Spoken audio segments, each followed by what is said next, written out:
Igsoon ko din gusto ngayong gabi kanatong tanan. Yan na usab na kita aron sa pagpahayag na usab kining pagtunon na may tungod sa pagkaon. Kining gisaway sa atong makaigsunan nga bawal nga dunay mga mahugaw nga kalanon nga dili ipakaon. Nato ning tubagon apan sa dili pa magampo ta mangayo ta og panabang ato sa Dios aron nga mahatag ang bayan nato paghunaw. In nomine Patri et Filii et Spiritus Sancti. Amen. Our Father who art in heaven, holy be your name. Your kingdom come. Your will be done on earth as it is in heaven. Give us this day our daily bread, and forgive us our trespasses, as we forgive our trespass against us. And lead us not into temptation, but deliver us from evil. Amen. Hail Mary, full of grace, the Lord is with thee. Blessed art thou amongst women, and blessed is the fruit of your womb, Jesus. Holy Mary, Mother of God, pray for us sinners, now and at the hour of our death. Amen. Glory be to the Father, and to the Son, and to the Spirit, as it was in the beginning, never shall be, world without end. Amen. In the name of the Father, and the Son, and the Spirit. Amen.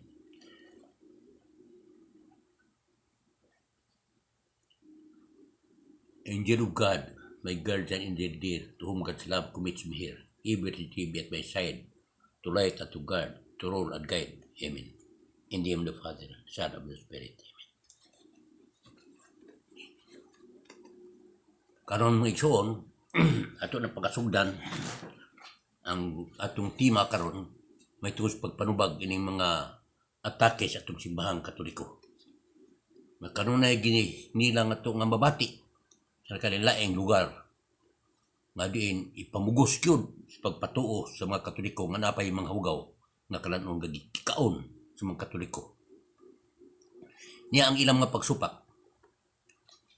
Adunay talaan sa mga kalanon nga gidili sa Dios sama sa baboy, kuniho, kamilyo, ug uban pa, sa isda nga mga walay himbis, o sa kalanggaman, sama sa kabug, uwak, lapay, ug uban pa. Leviticus, Kapitulo 11, versikulo 1 ngadto sa 31. Perting sugam kaos pagkatulko ini, mga makauna. Pero bawal kuno ni matud pa nila, madili ni ipakaon, kay kalit gutgutan sa Dios ang mukaon ini. Ikaduhang pagsupak, dili sila ipakaon kay mahugaw kini og dili binalaan nga ang hayop giisip nga hugaw ang mukaon nila. Leviticus 16 na matud pa ilhon ang balaan ug ang dili balaan. Tubag, ang makalanon nga giisip nga mahugaw kaniadto gilinis sana ni Jesus. Ang matawag og hugaw ang gikan sa kasing-kasing ug makita ang datang buhat. Kini mo'y makapahugaw sa tao. Marcos Kapitulo 7 versikulos 18 ngadto 19. Si Pedro nga gipakitaan sa Dios ug habol diin didto ang tanang mga hayop nga dunay upat ka tiil nga nagkamang sa yuta. Ug ang tingog sa langit nga nag-ingon, umihaw ka ug kumaon ni anak. Ug di na nga naghugaw ang gilinisan na sa Dios. Asa basa buhat 11 Kapitulo 11 versikulo 7 ngadto sa 9. Nga nanay giingon ni Jesus pagsulti, umihaw ka ug kumaon ni ana ug dili nga naghugaw ang gilinisan na sa Dios. Sa ato pa mga pagkaon nga nahugaw niya to gilinisan na sa Dios, mo nang pwede na kaunon, pwede na kundi di na ingon sa una nga di pakaon karon mahimo nang kaunon. Sugo na ni Jesus, di na sugo nako. Sa ato pa kundi ka mutuman sa pagkaon ni nagpasabot, gisupak ni mga sugo ni Jesus. Si Jesus mingon, kaon kamo sa tanan nga gidulot alang kaninyo. Lucas 18. Kung idulutan tagbaboy, bisita ta sa mga kabiguan, ya dulutan tagbaboy, kaon ta. Basta luto lang, ayan ang hilaw. Labi naglitson. Pero gamay lang, kay makaiblad ba na. Ubisan sa bagong tugon, buat 15-29. Mani ang supak usab. Ang dugo, ubisan unsang dugo, dili kini ipakaon, kay gamiton kini sa paghalad sa mga sala. Busan dili ipakaon ang dugo sa hayop, Leviticus 17:11. O bisan sa bagong tugon, buhat 15-29. Dili ipakaon, hasta dugo, dili ipakaon. Pero kita ang Katoliko, hilabi ang kaos dugo-dugo. Lami na makaon mo po dugo-dugo. Pero na kay sakit, ay nakaon. Labi na kay arthritis, ay nakaon.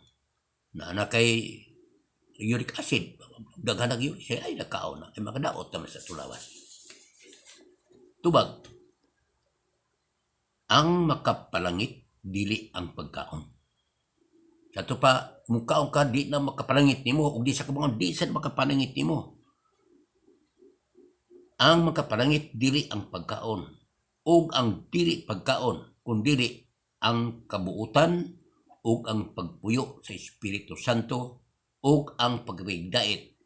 Roma, Kapitulo 14, versikulo 20. Sa ito pa, way labot sa kaluwasan ang pagkaon. Mahimong kanon nimo o dili ka pagkasala. Nga naman, kay matot pa na gini Kristo, iyan ang ginluan. Nya di ka mo tuon ni Kristo, siya may tuan nimo. Kanang nagsugyot nimo, dili atong tuan si Kristo ang iyang pamulong. Wala na'y mahugaw. Wala na'y mahugaw. Mahugaw lang ang maong kalanon. Niadtong may mahugaw ngaon-huna. Ang imong huna nahugaw, ay nagkaon. Kaya ang imong konsensya mo na. Konsensya mo nimo, nahugawan ka, ay nagkaon. Di ba kasala, nagkaanak. Kay nagkaon, makasuway-away pagunas konsensya. Na ay kaon. Pero lami ang kaon, iyawa ka mo naghugaw, kaon. Sunod, ipakaon ang tanang gibaligya sa merkado. Ipadawat kana uban ang pagpasalamat bisan kun dunay walay pagtuo nga mudapit kanimo sa pagpangaon kana ang idudot niya ang idudot niya. 1 Korinto Kapitulo 10 versikulo 25 at 27. Sa merkado kita ka na may baligyang baboy, karne, adi kaon ka, lutuan na niya kana. Kita kag mga isda diha nga isda kaano ka, himbisan man na. Natural gawa na himbis. Niya, di na kanon nga, ang kanon na kanang wala himbis. Aso kita, di kanon di mo na mahimbis. Kang wala himbis, dili ipakaon. Saon na lang. Luto ulit mo ng isda ang mahimbis. Basta na, bagalas ang tinay pagkaon ano. Himbisan, sabi nga nung himbisan man. Tungod kay, anong hindo ang iyang lawas. Karon, ingon sa silang uban. Unya, di mo himbisan. Nga hugaw man na. Himbisan ginani mo kay da mong himbis. Ni butang malat sa kalapukan, yung asay pamutang. Hugaw naman himbisan yun. Pero karang nakwa, panitan, nanagata, nakakuha ka kisda, lapas kayo, gikas dagat, imo pag himbisan, naglimin o naman kaigam na dagat.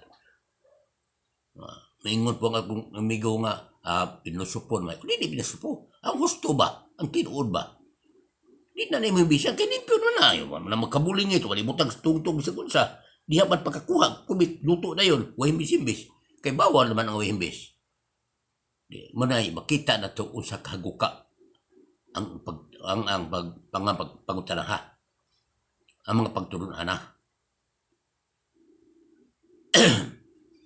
Ang dugo nga wala ihalad ngadto, wala ihalad katungdanan nga inyo kining kanon sa sulod sa balaang purianan. Sa babasa, Leviticus Kapitulo 10, versikulo 18. O kita nga mabilinyagan, nahimo nga balaang purianan sa Espiritu Santo, nga musulod kanato 1 Korinto Kapitulo 3, versikulo 16. Nga sa ito pa, ang dugo kaya manihada sa taryo, inyo tanigi kaon, atong basaw sa Biblia, aron gid nato nga mahustog inyong pagsabot. Leviticus 10:18.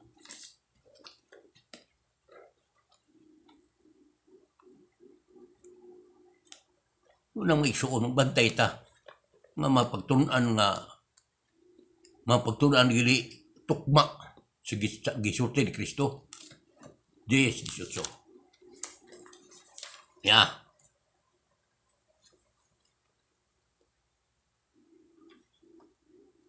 Versikulo 18. O kay wala man dad-a ang dugo niini ngadto sa sulod sa balaang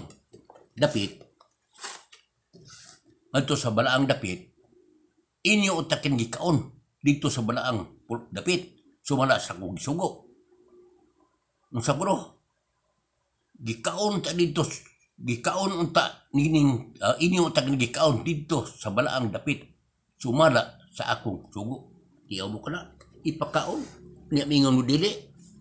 Unang magbantay ta sa mga lingla dito kay sunan.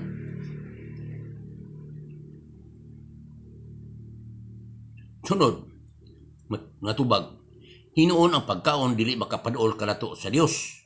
Di makadaot kun kanato kun dili kita mukaon, ni makayo kanato kun mukaon kita niini. 1 Korinto kapitulo 8 bersikulo 8. Nga ang pagkaon dili buy makapalangit nimo, dili ka malangit ug mukaon ka, di po ka malangit ug di ka mukaon. Way labot sa kalawasan gyud ang maong kalanon. Sunod, dawata ang huyang sa pagtuo. So walay papagiglanas kaniya. Inoon kami magkotel ko dawat mami. Kami wa gimi mo atake. Sa mikaon nag-utanon. Wa gimi manghilabot. Ang mga Katoliko wa gimi manaway. Sa mikaon nag-utanon. Pero ang uban, pwedeng saway gis Katoliko ay mikaong baboy. Mikaong dugo-dugo. Pwedeng saway yun. Pero kita, wa. Pero sa giingon San Pablo, dawata ninyo ang huyang sa pagtuo. So walay pagpagiglalis kaniya. Kay nagtuo nga mahimo nila pagkaon bisag unsa. Apan ang huyang sa pagtuo mukaon lamang og utanon. Ang mukaon bisag unsa dili angay maghukom sa tawo nga utanon rekanon. Ug ang tawo nga mukaon bisag unsa kay gidawat na siya sa Dios. Roma kapitulo 14 bersikulo 1 ngadto 3. Unsa di kuno? Dawata ang huyang sa pagtuo. Mo kami didawat mi. Kami mga Katoliko ni dawat, wa gid mo saway sa utanon lagi pangkaon, lami hinuon ang utanon. Kay sustansyado kana. Apan wa sa di sad mo manaway, nga kun makaon ming karne, labi ning baboy litson. Ay simug saway, saway kay mo sulti si Pablo. Di ta manaway. Kami wa gid manaway ninyo. Ang utanon ri kanon ninyo. Pero kamo puting panaway ninyo Iglesia Katolika. Ug atakihon pag inyong mayo, nga di manangit kani kaon gaboy. Pagbantay ta, nahinay ta. Sunod nga supak, ang tanang balaod ni Moses nagpadayon. Kini bisan pag nataw na si Kristo, Mateo 5:18. Ay ninyo hunaangan may aniha ko aron pagsalikway sa balaod ni Moses. O sa mga pagtulunan sa mga propeta. Wala ako maani aron pagsalikwayin ini kundi aron pagpatuman ini. Sa bawa isalikway. Wa ipahunong. Wa ipahunong ingon sa Kristo mahimo na kadon, wa ipahunong. Ang wa ipahunong kanang wa ipahunong kada ang pamatasan na tarong. Muna dili ipahunong, ipapirmi kada kay mo na kalanaon sa lawas, kalagnon na tong lawas. Kalagnon na pagkaon. Ang tugtubag, giwagtang niya ang balaod sa mga Hudiyo. Lakip na ang makasuguan o magkalagdaan ini aron gumikan sa duha ka kaliwatan mahimo diha kaniya ang usa ka katawan ug sa ingon makabot ang kalinaw. Efesyo kapitulo 2 bersikulo 15. Mayong balita Biblia. Sa kuno, giwagtang niya ang balaod sa mga Hudiyo. Kag kinsa ni balaod mga baytos kanaron, mga Hudiyo man eh.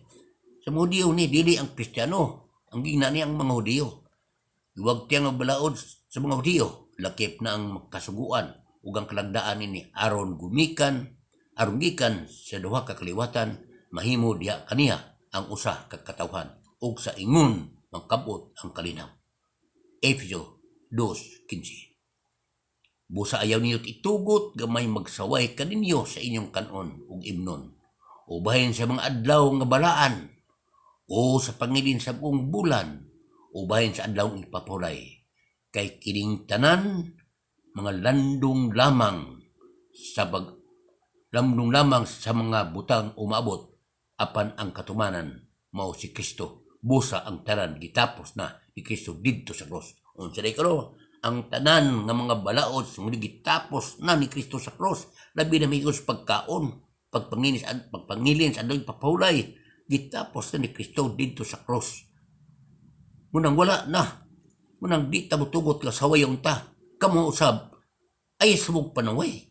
Kay ingon mas Kristo, busa ayaw niyo tugot nga may magsaway kaninyo sa inyong kalanon o imnon. Bahin sa makadlaw nga baraan o bahin sa paginin nga bulan. Bagong bulan o bahin sa adlaw papulay. Di ta mutugot ka sawayon ta. Munang atong tubagon ang ilang mga atake na to. So nga po na. Dili pagkaon ang dugo tungod kay ang dugo kinahanglan ihadad sa mga sala. Levítico 17:11. Kay ang kinabuhi ana sa dugo ug ang gihatag ko kaninyo aron gamiton sa pagpapasasala diha sa laran alang sa inyong kinabuhi. Deuteronomio kapitulo 12 bersikulo 23. Kaniadto ang dugo dili mahimong bagakadon tungod kay kini gamiton man sa halad aron sa pagpapasasala. Kaniadto mo mali gamiton aron mapapasasala magpadugo. Apan tungod kay giilisan naman sa halad sa dugo ug lawas ni Kristo, mao nga ang dugo mahimo nang kanon. Kabanang gilisan mga lawa nang kaduhat ang mga lara.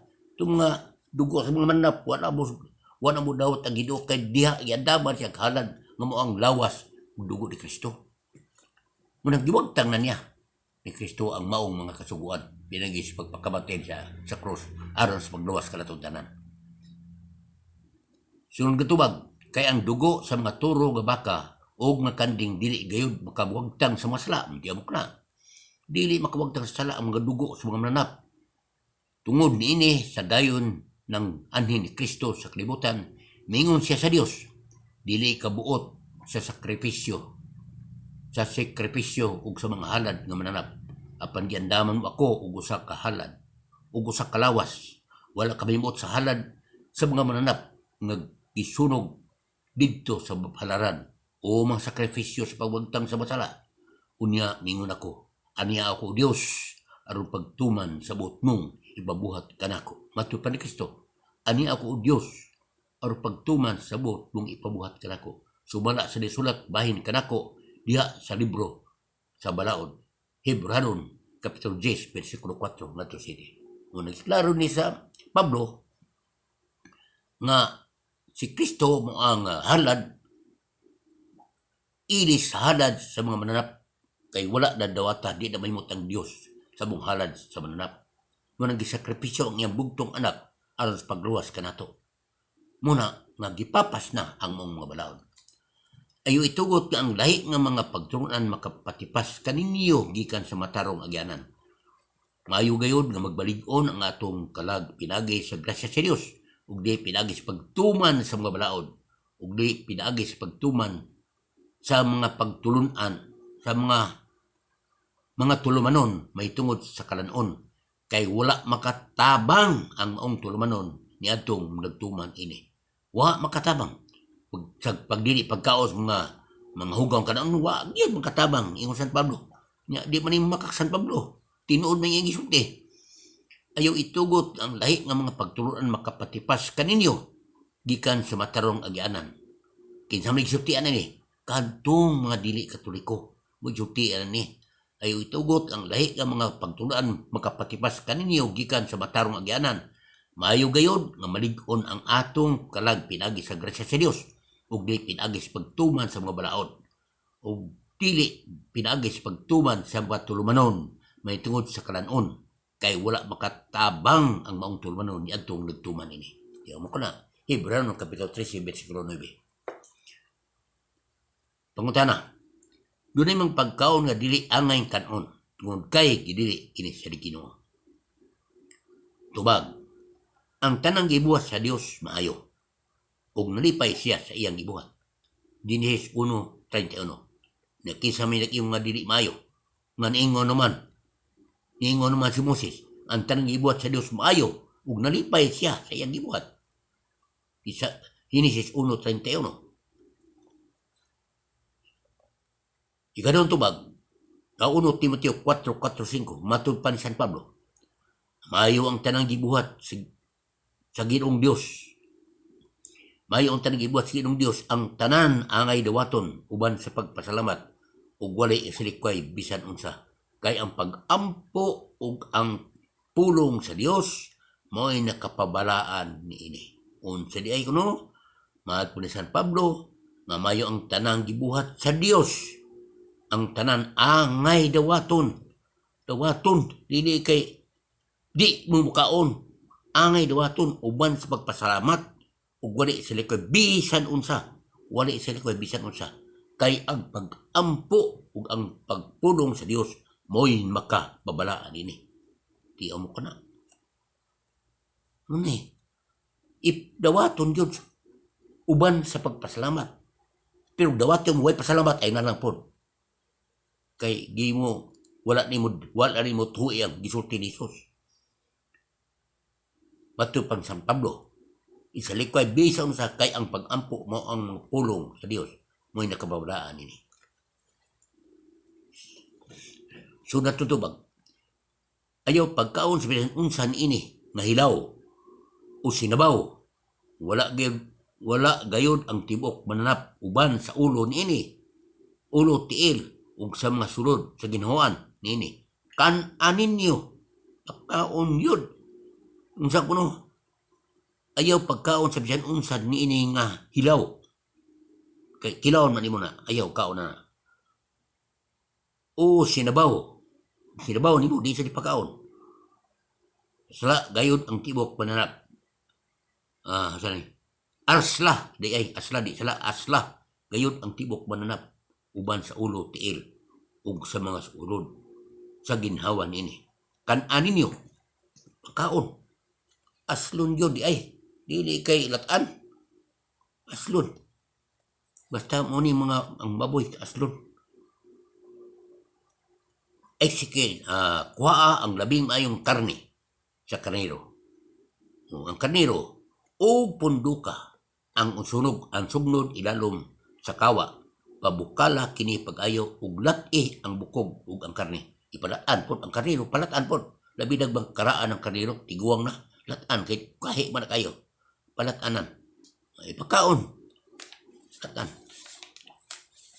Kaunon sad. Palatan lang kay gahi kayo. Sud gatuwag. Giasal nila ang nating karnero. Kanang karnero giasal po alang sa pangilin. Pinaagi sa kalayo sumala sa tulumanon. Gilat-an nila ang balaang mga halad diha sa mga bukulon, sa mga kawa, ug diha sa mga kaha o ginala kini magdali ngadto sa tanang katawan. May gilat-an, may gilitsyon po. Puting kaya gyud. Kay pangilin man di ay pista. Niya uban way pista. Dili magpista pero muduol sa pista. Paita. Dili mo pista. Niya muduol sa nagpista. So nilang, kay mo naman ilang kinabuhi. Di na tayo manawaya na. Apan, asa mabasa to? 2 Crónicas, Kapitulo 35, versikulo 13. Sud nga tuwag, apan bisan pa di ana makaihaw gyapon kamog mga hayop o makakaog karne bisag diin sa inyong lungsod. Kutob sa inyong gusto. Ug sumala gyapon kaninyo, ug sumala sa gyapon kaninyo sa Ginoo nga inyong Dios. Sumala siyang giingon sa Ginoo, kaon ta. Hindi na isipong hugaw. Asang basa, Deuteronomio 12:15. Unya kon padak-an sa Ginoo nga ang atong Dios ang iyang yuta, ang inyong yuta, sumala sa iyang saad, magkakaog karne, taman sa ginawa.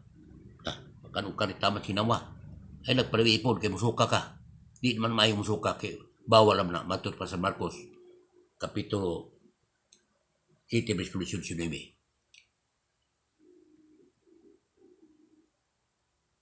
Deuteronomio 12, Kapitulo 12, versikulo 20. ingnan ninyo ni pagkaon, tuduan pa. Tuduan pag isang pagkaon. Kay kaniya tugod, way kalibutan na magkaon nito. Karon tuduan gyud pinasubay gyud ba sa diniyos nga pagkaon. Magbakos kamo, magsulob sa inyong sandalyas o magkupot sa inyong sungkod o dalian ninyo pagkaon. Mao kini ang kasagulugan sa pagsaylo sa Ginoo. Pista, ipadali pagkaon. Asa basa, Exodus 12:11.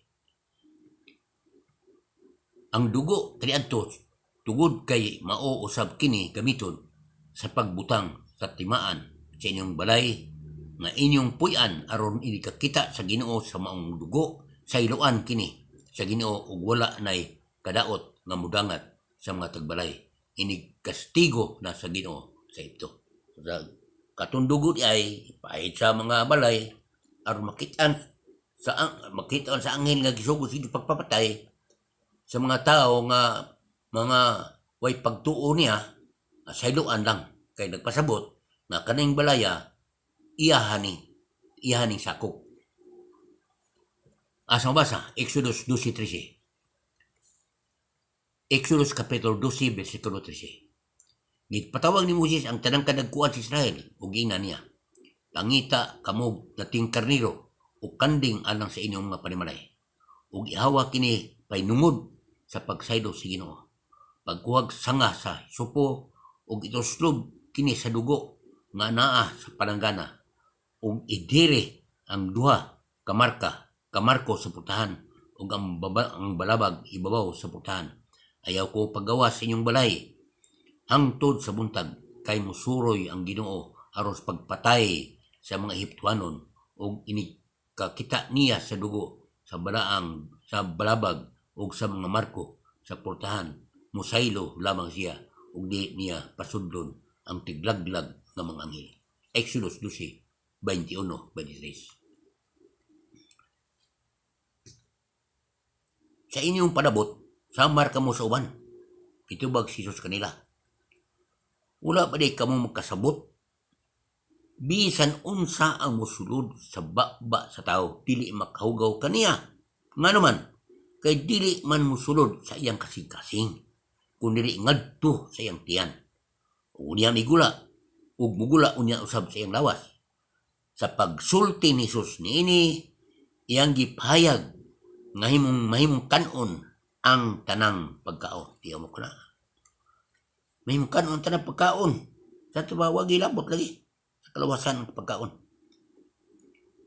Asawasa, San Marcos kapitulo 7 bersikulo 18 at 19. Bisan unsang matanga sa kalanon mahimo nga kanon apan adunay pipila ka mga kalanon nga mas maayo kaysa uban. Hinuunay may kanon nga mas maayo pa sa uban pod. Labi nag litson, labi man kay kanon litson kaysa uban imo lang tuwaon. Latan. Lami gud ang kanang aslod. Asa basa Sirak 36:18. Muna klik sa unang nga niya ipakaon jud dili nang ipakaon. Nakadaot yung may gisuon kay manaway pamanggod na to. Dito mukaon o mukaon ta kay matud pa nila nya mukaon kag tiki ipakaon man. Nganong kanon nimo nga man ta magkaon kay dito pa. Nganong ipakaon nimo na nga di man nagud nang kaon kana kaon ka na. Di man nakadaot. Di na makadaot nimo gimatud sino ana tanan nilo ana kay makadaot kana manggikan si mo baba gigikan si kasing. Muna kaon ka na. Kadaghan mo kaon karon magkakabog. Kadaghan mo kaon magkaknit. Ano magipakaon naman niya. Wala may mahugaw matud pa niya. Muna klaro ng ison nga ang ngay nga bantay sa mag-igsunan. Kay dili ito bantay may sukamod kita sa kalautan. O katong isaad ako, may tungod ni Martin Luther. Atong tan-aon, isaad ato ni Martin Luther nga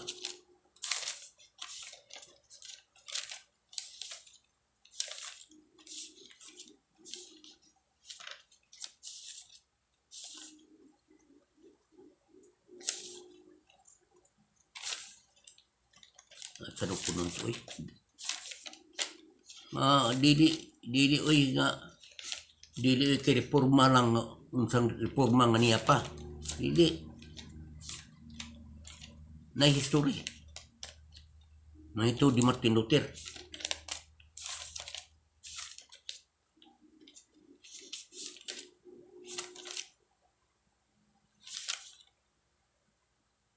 Diin ba ito na po hinoon oy.